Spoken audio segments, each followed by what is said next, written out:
how the Upanishads declared war on the Vedas. What is the position of the Upanishads in relation to the Vedas? Are the two complementary to each other, or are they antagonistic?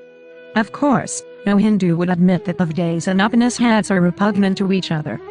On the contrary, it is the common belief of all Hindus that there is no antagonism between them and that both form part and parcel of the same single system of thought.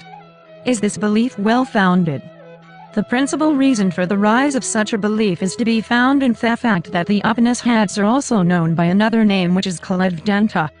The word Vedanta has got two meanings. In one sense, it means last parts of the Vedas. In the second sense, it means the essence of the Vedas. The word Vedanta being another name for the Upanishads themselves have come to acquire these meanings.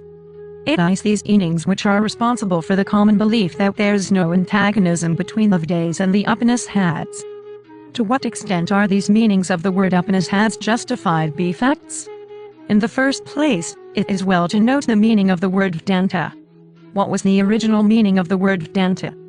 Does it mean the last book of the Vedas? As observed by Professor Max Muller, Vedanta is a technical term and did not mean originally the last portions of the Veda, or chapters placed, as it were, at the end of a volume of Vedic literature, but the end, that is, the object, the highest purpose of the Veda. There are, of course, passages, like the one in the Taittiriya Aranyaka or Chandramitra, which have been misunderstood both by native and European scholars, and where Vedanta means simply the end of the Veda, Yovdadus for a Pratovdante ka Pratishtheta, the which is pronounced at the beginning of the Veda, and has its place also at the end of the Veda. Here Vedanta stands simply in opposition to Vedadu. It is impossible to translate it, as Sayana does, by Vedanta or Upanishad. Vedanta, in the sense of philosophy, occurs in the Taittiriya Aranyaka in a verse of the Narayana Upanishad repeated in the Mandaka Upanishad, and elsewhere Vedanta Vignansuniskitara, those who have well understood the object of the knowledge arising from the Vedanta, not from the last books of the Veda and Svetasvatara up 6, Vedante Paramam Kayam, the highest mystery in the Vedanta. Afterwards it is used in the plural also, for example, Kshraka Bible. I&D. P.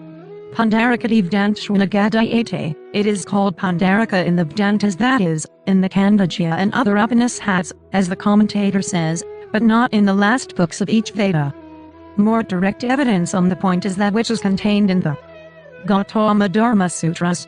In chapter 19 verse Gautama speaks of purification and says, the purificatory texts are the Upanishads, the Vedantas, the Samhita, text of all the Vedas, and so on. From this it is clear that at the date of Gautama the Upanishads were extinguished from Vedantas and were not acknowledged as a part of the Vedic literature. Hardata in his commentaries says those parts of the Aranyakas which are not Upanishads are called Vedantas. This is unimpeachable proof that the Upanishads did not come within the range of the Vedic literature and were outside the canons. This view is also supported by the use of the Veda in the Bhagavad Gita. The word Veda is used in the Bhagavad Gita at several places. And according to Mr. Bhatt, the word is used in a sense which shows that the author did not include the Upanishads in the term. The subject matter of the Upanishads is not the same as that of the Vedas. This is also another reason why the Upanishads are not a part of the Vedas. What is the origin of the word Upanishad? The point is somewhat obscure. Most European scholars are agreed in deriving Upanishad from the root set, to sit down, preceded by the two prepositions, nidan and upanir, so that it would express the idea of session or assembly of public sitting down near their teacher to listen to his instructions. This is because in the Trikandasesha, the word Upanishad is explained by Samapasadana as sitting down near a person. But as Professor Max Muller points out, there are two objections to the acceptance of this derivation. Firstly, such a word, it would seem, would have been applicable to any other portion of the Veda as well as to the chapters called Upanishad, and it has never been explained how its meaning came thus to be restricted. Secondly, the word Upanishad, in the sense of session or assembly, has never been met with. Whenever the word occurs, it has the meaning of doctrine, secret doctrine, or is simply used as the title of the philosophic treatises which contain the secret doctrine. There is another explanation proposed by Sankara in his commentary on the Taittiriya Upanishad 2, noted by Professor Max Muller. According to it, the highest bliss is contained in the Upanishad Param Shreyo Sumnasanam. That is why it is called Upanishad. Regarding this, Professor Max Muller says, the Aranyakas abound in such etymologies which probably were never intended as real as plays on words, helping to account somehow for their meaning. Professor Max Muller, however, favors a derivation of the word Upanishad from the root sad to destroy, and meant knowledge which destroys ignorance, the cause of samsara, by revealing the knowledge of Brahmana as a means of salvation. Professor Max Muller points out that this is the meaning which the native scholars have unanimously given to the word Upanishad.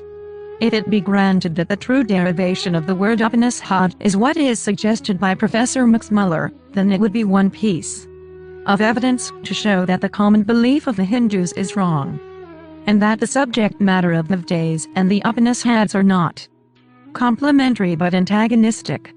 That the system of thought embodied in the Upanishads is repugnant to that of the Vedas is beyond doubt. A few citations from some of the Upanishads will suffice to show their opposition to the Vedas. The Mandaka Upanishad says, Brahma was produced the first among the gods, maker of the universe, the preserver of the world. He revealed to his eldest son Atharva, the science of Brahma, the basis of all knowledge. Atharvan of old declared to Angus this science, which Brahma had unfolded to him. And Angus, in turn, explained it to Satyavaha, descendant of Bharadvaja, who delivered this traditional lore, in succession, to Augiras. Mahasalasana, approaching Augiras with the proper formalities, inquired, "What is that, O venerable sage, through the knowledge of which all this universe becomes known?" Augiras answered, "Two sciences are to be known, this is what the sages versed in sacred knowledge declare, the superior and the inferior. The inferior consists of the Rig Veda, the Yajur Veda, the Samaveda, the Atharva Veda, accentuation, ritual grammar, commentary, prosody and astronomy. The superior science is that by which the imperishable is apprehended, by which of course means the Upanishads." The Handikya Upanishad says, Narada approached Sanat Kumara, saying, "Instruct me, venerable sage." He received for answer, "Approach me with tell me that which thou knowest, and I will declare to thee whatever more is to be learnt." Narada replied, "I am instructed, venerable sage, in the Rig Veda, the Samaveda, the Yajur Veda, the Atharvana which is the fourth, the Itihasas and Purana which are the fifth Veda of the Vedas, the rites of the Pitras, arithmetic, the knowledge of portents and of great periods, the art of reasoning, ethics, the science of the gods, the knowledge of scripture, demonology, the science of war, the knowledge of the stars, the sciences of serpents and deities. This is what I have studied. I, venerable man, know only the hymns mantras, while I am ignorant of so. But I have heard from reverend sages like thyself that the man who is acquainted with soul overpasses grief. Now I, venerable man, am afflicted, but do thou transport me over my grief." Sanat Kumara answered, "That which thou hast studied is nothing but name. The Rig Veda is name, and so are the Yajur Veda, the Samaveda, the Atharvana, which is the fourth, and the Itihasas and Puranas, the fifth Veda of the Vedas, etc. All the other branches of knowledge are here enumerated just as above, all these are but names. Worship name. He who worships name with a persuasion that it is Brahma, ranges as it were at will over all which that name comprehends. Such is the prerogative of him who worships name with the persuasion that it is Brahma. Is there anything, venerable man, asked Narada, which is more than name? There is, replied. Something which is more than name. Tell it to me. Single quote, rejoined Narada. The Brihadaranyaka Upanishad says, in that condition of profound slumber a father is no father, a mother is no mother, the worlds are no worlds, the gods are no gods, and the Vedas are no Vedas, sacrifices are no sacrifices. In that condition a thief is no thief, a murderer of embryos is no murderer of embryos, a Pakasa no Polakasa, a Chandala no Chandala, a Sramana no Sramana, a devotee no devotee. The saint is then no relation, either of advantage or disadvantage, to merit or to sin, for he then crosses over all grifts of the heart. This is what the Katha Upanishad has to say. This soul is not to be attained by instruction, nor by understanding, nor by much scripture. He is attainable by him whom he chooses. The soul chooses that man's body as his own abode. Although this soul is difficult to know, still it may easily be known by the use of proper means. This is what the author proceeds to say. This soul is not to be attained, known, by instruction, by the acknowledgement of many days, nor by understanding, by the power of recollecting the contents of books, nor by much scripture alone. By what, then, is it to be attained? This he declares. How great was the repugnance to the Upanishads and the philosophy contained in them will be realized if one takes note of the origin of the words analoma and pratiloma, which are usually applied to the marriage tie among the Hindus. Speaking of their origin, Mr. Kane points out that these two words analoma and pratiloma as applied to marriage or progeny hardly ever occur in the Vedic literature. In the branch up to and Kausatorki branch up IV, the word pratiloma is applied to the procedure adopted by a Brahmana of going to a Kshatriya for knowledge about Brahman. Analoma means according to the air that is in the natural order of things. Pratiloma means against the air that is contrary to the natural order.